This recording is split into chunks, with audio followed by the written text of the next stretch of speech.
মোহনবাগান চট্টোপাধ্যায় পরিবারে। দশমীর পুজো সকালেই সারা হয়ে গিয়েছে, আর দশমীর পুজো শেষ হওয়া মাত্র শুরু হয়ে গিয়েছে বিজয়া দশমী সিঁদুর খেলার পালা। বাড়ির ছোটরা, মেয়েরা, বড়রা প্রত্যেকে যেরকম রয়েছেন, ঠিক একইভাবে আজকের যেটা আরও বড় আকর্ষণ, যে বাড়ির ছেলেরাই এই মুহূর্তে ঢাক বাজাচ্ছেন। পুরো ঢাকের দায়িত্ব তারাই নিয়ে নিয়েছেন, বাড়ির ছেলেরা। বাড়ির ছোট থেকে বড় প্রত্যেকেই এই মুহূর্তে ঢাক বাজাচ্ছেন, আর পরিবারের মেয়েরা তারা কিন্তু সিঁদুর খেলায় মেতে উঠেছেন।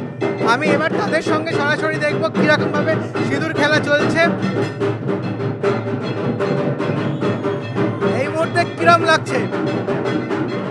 দশমী পুজো শেষ হয়ে গেল, কিরম লাগছে? দশমী পুজো শেষ হয়ে গেল, খুবই খারাপ লাগছে আমার মন, কারণ মা চলে গেলেন কিছুক্ষণ আগেই কৈলাসে। আমাদের মন খুব ভারাক্রান্ত, কিন্তু তাহলেও মা আমাদের যে সিঁদুর দিয়ে গেলেন, আমরা এই দেখছেন আপনারা, আমরা এই সিঁদুর দিয়ে সবাইকে আমরা করছি, সবাইকে সিঁদুর খেলায় মেতে উঠেছি। তার মধ্যে আমরা একটু আনন্দ করবার চেষ্টা করছি। এই মুহূর্তে পরিবারের প্রায় সকলে, মেয়েরা, বউরা সবাই মেতে উঠেছে সিঁদুর খেলায়, এবং আমরা দেখতে পাচ্ছি কত মজা করছেন।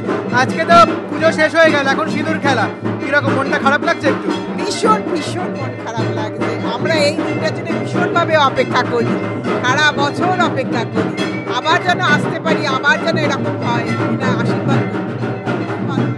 বাড়ির বড়দের সঙ্গে ছোটরাও অনেকেই মেতে উঠেছে সিঁদুর খেলায়। কিরকম মজা হচ্ছে এখন? হ্যাঁ, ভীষণ মজা হচ্ছে। আজকে দশমী, সিঁদুর খেলা শেষ হবে, রাত্রিবেলা মায়ের বিসর্জন হবে, এই লাস্ট আর কি মজা। আজকে আর কি হবে? এখন তো সিঁদুর খেলা হচ্ছে, এরপরে আড্ডা দেওয়া হবে। এখন আজকে উপরে আর যাবো না, এখানে শেষ দিন আজকে, আর রাত্রিবেলায় তো বিসর্জনে একসাথে যাবে বসান দেওয়া, ব্যাপক মজা হচ্ছে। তোমরা তো প্রচুর সিঁদুর মেখেছো।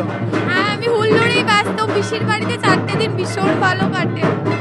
আমি একেবারে চলে আসবো প্রতিমার সামনে। এই মুহূর্তে বাড়ির আরো কয়েকজন রয়েছেন সিঁদুর দেওয়ার জন্য। কিরম লাগছে? মনটা খারাপ? হ্যাঁ, মনটা তো স্বাভাবিক খারাপ হবেই, তবে এখন একটু অন্যরকম আনন্দে রয়েছি। জাস্ট সিঁদুর নেওয়া রয়েছে আমাদের মধ্যে, আর বাড়ির ছেলেরা আমাদের থেকেও বেশি আনন্দ করে ঢাক, কাশি এসব বাজিয়ে চলেছে। আজকে বউরা, মেয়েরা যখন সিঁদুর খেলায় মেতে উঠেছেন, সেই সময় বাড়ির ছেলেরা কিন্তু তাদেরকে যোগ্য সম্পদ দিচ্ছেন, এবং প্রত্যেকে এই মুহূর্তে ঢাক, ঢোল, কাঁসর নিয়ে তারা ছোট থেকে বড় প্রত্যেকে মেতে উঠেছেন।